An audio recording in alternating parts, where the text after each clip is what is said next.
So when you learned that you was Israel, right? You've never heard that before. You as well, right? So what tribe do you come from? Huh? I don't know how to pronounce that. Issachar, right? Hey, since you've been young, you knew how to pronounce Mexican, right? So now that was what our slave masters called us. That's a slave name, right? And with that, we know how to pronounce that perfectly. You know how to say black perfectly. Somebody tell you you black, show is. Nobody can tell you anything else, right? You know you Mexican and was proud of it. But now we're telling you what God calls you. What's more important? What God calls you or what somebody named you? What God calls you. You understand? If you had kids, you would want to name your son. If somebody called him something else, you'd be like, no, that's not your name. I named you. You understand? So that's how God feels about his people. You are God's chosen people, but you have yet to learn that. That's how you know we lost and we sleep. Give me that in Matthew chapter 15 and verse 24.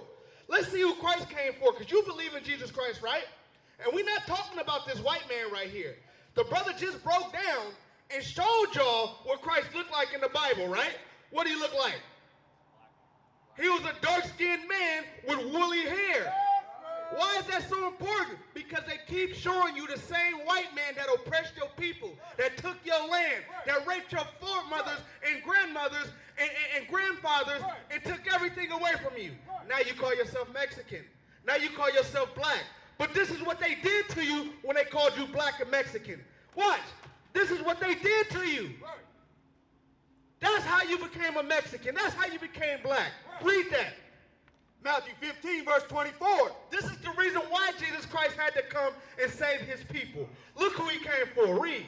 But he answered and said, I am not sent but unto the lost sheep of the house of Israel. Unto who? Of the house of Israel. Unto who? Of the house of Israel. Unto the what? The lost sheep? Of the house of Israel. He says, I am not sent but unto the lost sheep of the house of Israel. Now give me a wild guess. Why does he call them lost? You're wrong. Because you calling yourself Mexican. Right. You don't know you Israel. Right. So you lost. Right. You don't know you Israel. You calling yourself black. They walking around here destroying each other, killing each other. Black on black crime, brown on brown crime, black on brown crime. Gang banging, I'm a blood, I'm a Crip. I'm from South Sac, I'm from whatever. And they killing each other, selling drugs to each other. That's how you know they lost. Because if you knew who you was and you knew this was your brother, you wouldn't look at him like that. It wouldn't be no black on black crime. It wouldn't be no black on brown crime. It wouldn't be no Serranos and Nathaniels. It wouldn't be no Bloods and Crips. It wouldn't be no G Parkway and O Park. Wouldn't be none of that. Because y'all are the Israelites. And y'all are the greatest people that ever walked on the face of the earth. But because you don't know that, you've lost touch of your heritage. You've lost touch of your laws. The things that's supposed to govern your neighborhood, the things that you're supposed to know, you're supposed to be on top of the world with that. You're supposed to be ruling the world, Daniel. That's hard to believe, right? That's hard to believe that you're supposed to be ruling the world. Give me that in Jeremiah chapter 17 and verse 4. 17 and verse 4. I want to show you why you're not ruling the world. Because everything that you're supposed to know, you don't know it today. Because you think you're Mexican. Because you think you're black. That was the whole plan. That was the plan of your oppressor. Read that. Jeremiah chapter 17 and verse 4. And thou, even thyself, shalt discontinue from thine heritage. This is in Jeremiah.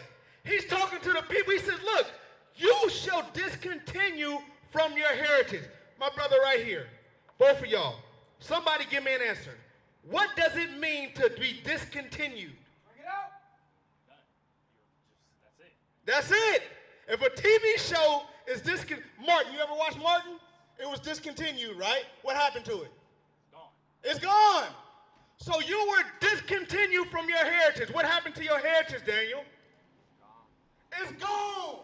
What happened to you being Issachar, Daniel? What happened to you being a God on the earth, to being a king? You live in Sac, right? And the people that live in Sac, oh, they bang Sac. You know what I'm saying? They bang this block. I don't know what this block is. They bang the block. But you're supposed to be ruling the world. That's what you're supposed to be doing, so why are we banging blocks? The world was given unto you, but because you don't know who you is, you can't get your inheritance. You've been disconnected from it. You understand? That's why it's so important for you to relearn this. That's why it's so important for you to bethink yourselves, for you to remember who you are. You have to. Because if you don't remember who you are, this is going to be the rest of your life. Right here on this block, you might die. You might sell some drugs to somebody. You might get arrested. You see what I'm saying? And the best that can happen is you can go to college. You can get a good job. But guess what? You never get the world back. You never get your land back. Your people never rise back to the top. You can go to college and be a millionaire. But where the rest of the Mexicans at? Where the rest of the so-called blacks and Hispanics at? They supposed to be on top. A millionaire don't mean you on top of the world. A millionaire just means that you got a little bit of money in society. You got a place in the white man's government or society. That doesn't mean that you're on top of the world. The people that rule the world don't need money to get anything. All they say is a word, and they got it. That's what you're supposed to do. The people that rule the world rule the resources. You don't have to pay for water, but why are you paying for your resources? Why are you paying for water? Why are you paying for your clothing? Why are you paying for those things? Because you don't rule the world. That's why it's important. Guess what? If you don't know this, you'll never be able to teach your kids this. I know a story. Story that I want to tell. About a people that are living in hell. We came on slave ship. Fell from being great. As it is written. Deuteronomy 28:6-8.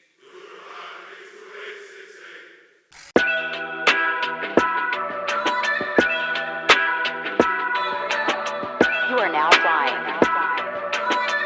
Southwest. Heard it's the land of the free and the home of the brave. Must have been before they made me a slave. Have you seen it? It's scenic. Full of fields where they spill blood on my folks. Acting like they ain't selling blood fruits to the poor folks. Right? So now, I'm going to ask you again, because you forgot earlier. What's your nationality?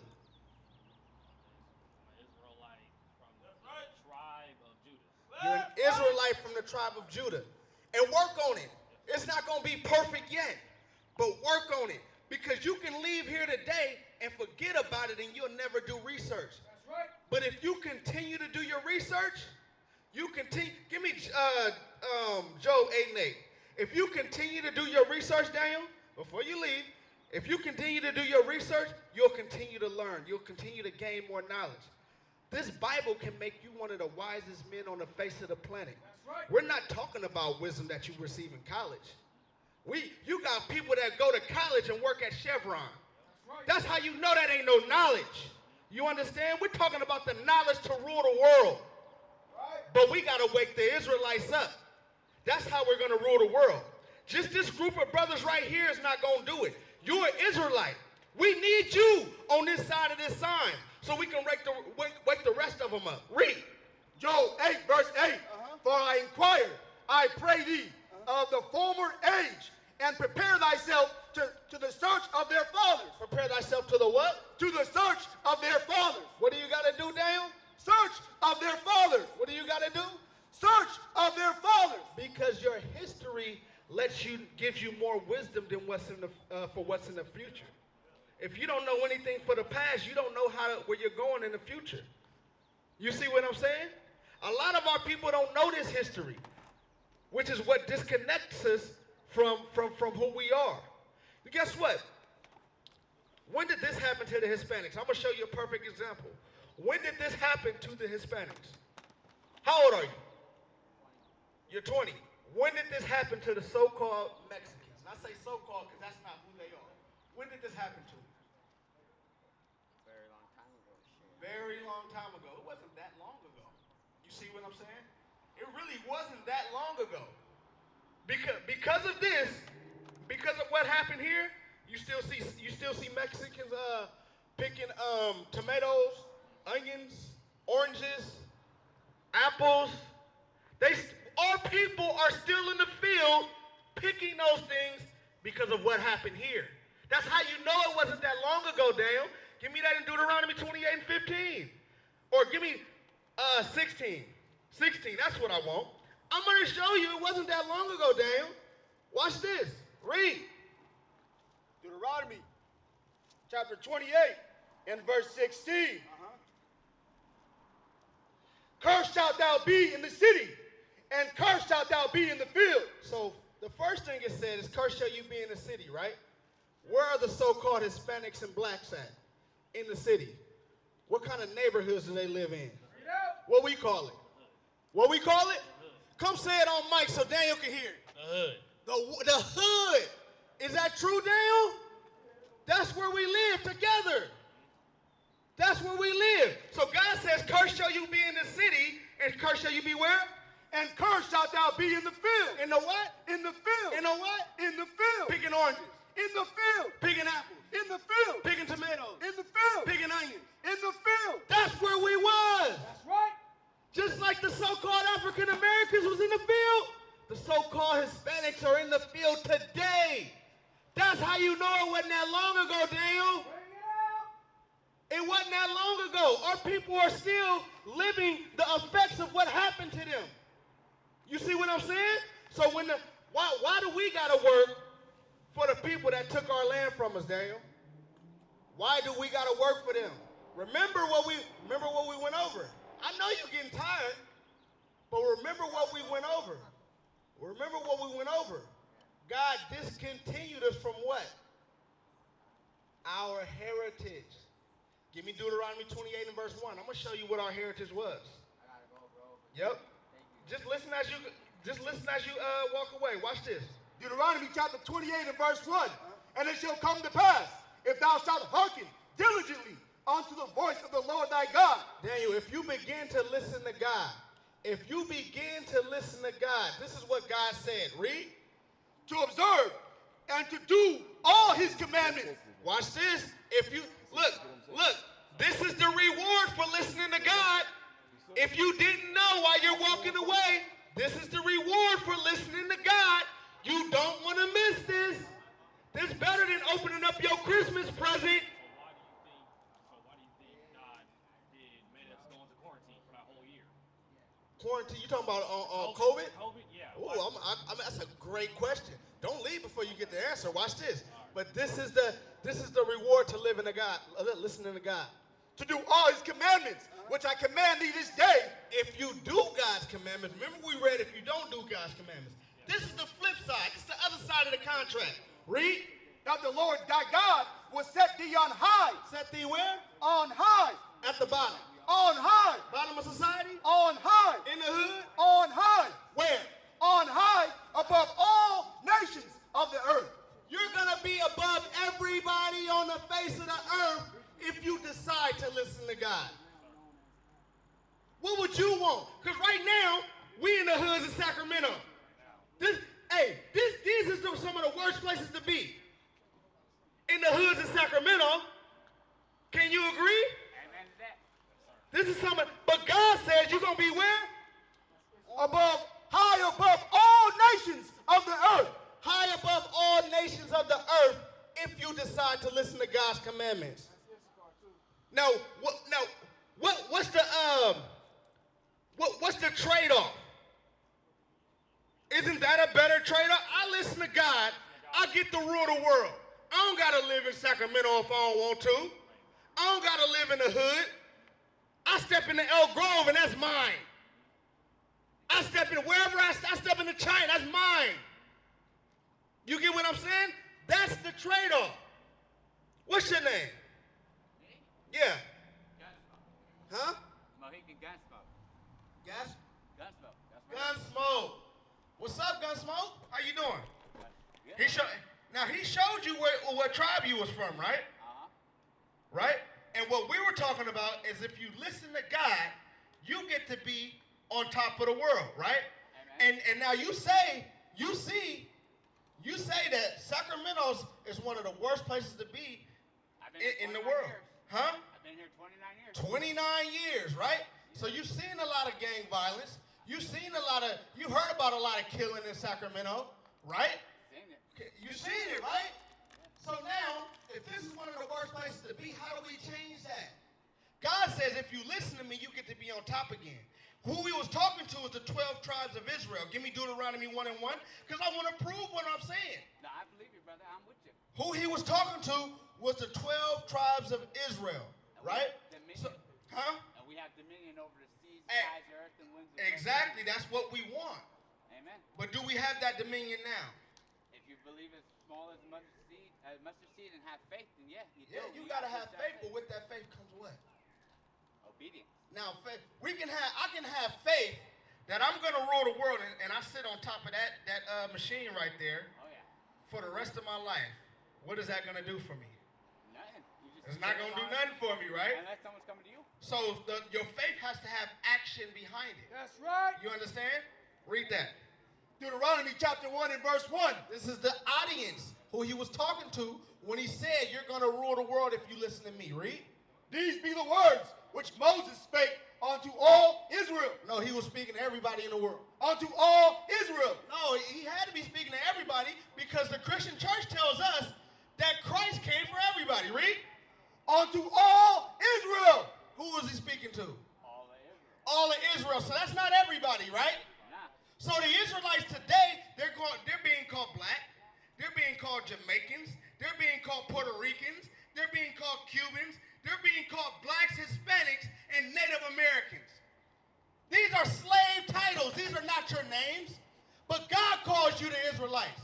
God calls you his chosen people. That's what God calls you. So when Moses was speaking to our forefathers in the wilderness, he told them, if you listen to me, you will be on top of the world. You will rule the world with my laws and my ways. But if you don't want to do my ways, guess what's going to happen to you? You're looking at it because you're living the Bible prophecy. You're living the curses that God put on us. But we can reverse them. It starts with us. It starts with you. You got to change too. What is a nation?